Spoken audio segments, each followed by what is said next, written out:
minum berundung Mbak Putri, monggo. Niko monggo, silakan antri di meja 2 untuk screening dengan Pak Dokter nggih.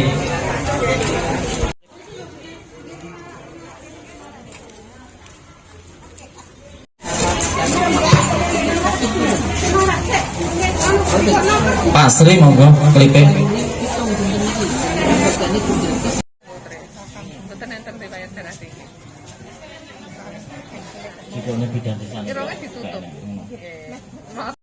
Jaga jarak, maskernya tetap dipakai, naik dahar, maskernya dibuka sih tidak apa-apa. Nggih, dipastikan panjenengan nyaman di Pak Flu adalah penyakit gula.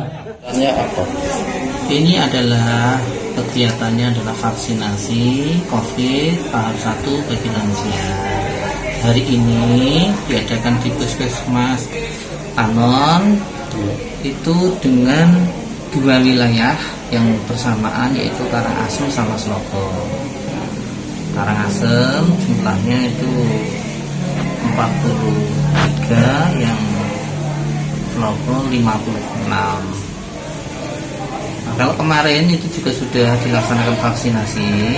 Kemarin itu di daerah Gading, tapi langsung dilakukan di puskesmas tempat supaya memudahkan aksesnya dan memudahkan akses daripada memobilisasi masyarakat dari Gading ke sini terlalu jauh, maka kita yang jemput bola ke sana supaya mendekatkan akses dari masyarakat dan harapannya cakupannya bisa lebih banyak. Kemarin di Gading ada 71 sasaran. Kemudian di daerah Ketrol kemarin juga itu ada 40 sasaran juga dilakukan di PKD sempat, yaitu di dekat balai desa itu. Gitu. Kalau secara umum antusiasme dari lansia itu sendiri gimana Pak Dokter untuk mengikuti vaksinasi ini? Oh iya, sebetulnya secara garis umum itu bagus untuk anggapan masyarakat, karena walaupun program ini pendataannya itu sangat singkat, tapi ternyata antusiasme kita Puskesmas Tanon itu mendapat jatah 250 vaksin.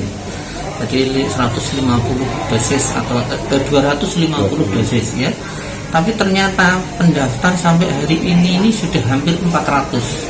Jadi karena ketersediaan dari dinas saat ini jatah untuk Puskesmas Tanon 2 hanya 250, jadi nanti kita agendakan untuk yang akan datang, karena ini akan selalu bertahap terus menerus berkesinambungan sampai sasaran dari lansia itu atau sasaran vaksin pada keseluruhan itu terpenuhi. Ini jaraknya antara vaksinasi pertama dengan kedua nanti berapa untuk lansia Pak? Untuk lansia itu 28 hari. Dulu waktu nakes itu 2 minggu. Tapi untuk lansia itu 28 hari. Kalau dari hasil screening yang Pak Dokter lakukan, mungkin ada keluhan-keluhan apa mayoritas mereka atau semua rata-rata dalam kondisi baik? Tidak, ada beberapa yang kita terpaksa ada istilahnya tertunda. Itu dikarenakan contoh misalnya satu, ternyata pasien atau sasaran itu mempunyai gula darah sewaktu yang tinggi. Nah, sehingga pada waktu kita lakukan screening, kemudian kita cross check dengan laboratorium GDA atau GDS, gula darah sewaktu atau gula darah acak. Nah, itu ternyata didapatkan lebih dari 200, sehingga tidak terkontrol, sehingga harus terpaksa kita tunda. Itu salah satunya. Yang kedua misalnya hipertensi. Dari screening itu untuk hipertensi itu ada batasan maksimal sistol diastolnya. Yang sistol itu 180, yang diastol itu 110. Nah, tadi ada beberapa pasien 2 atau 3 yang harus kita tunda dikarenakan tensinya melebihi daripada batasan maksimal screening itu. Ada yang 190. Tadi batasannya sistolnya 180, diastolnya 110. Ya, yang ditolak tadi, yang ditunda itu tuh sistolnya lebih dari 200, diastolnya lebih dari 110, 115, 112 begitu. Sehingga daripada nanti terjadi hal-hal yang tidak diinginkan, maka lebih baik ditunda dulu untuk perbaikan keadaan sampai memungkinkan. Dan nanti pastinya karena sudah kita data, nanti kita ikut sertakan di dalam pendataan, karena ada nomor WA, ada nomor handphone yang kita hubungi ya, dan nanti akan kita komunikasikan atau konfirmasi dari lewat WA itu untuk pelaksanaan vaksinasi berikutnya. Jadi memilih memakai penjemputan dengan kereta kelinci itu seperti apa alasannya? Oh, kalau itu upaya dari daerah ya, jadi upaya dari desa, inovasi dari desa supaya memudahkan mobilisasi masyarakat, karena ini adalah lansia ya.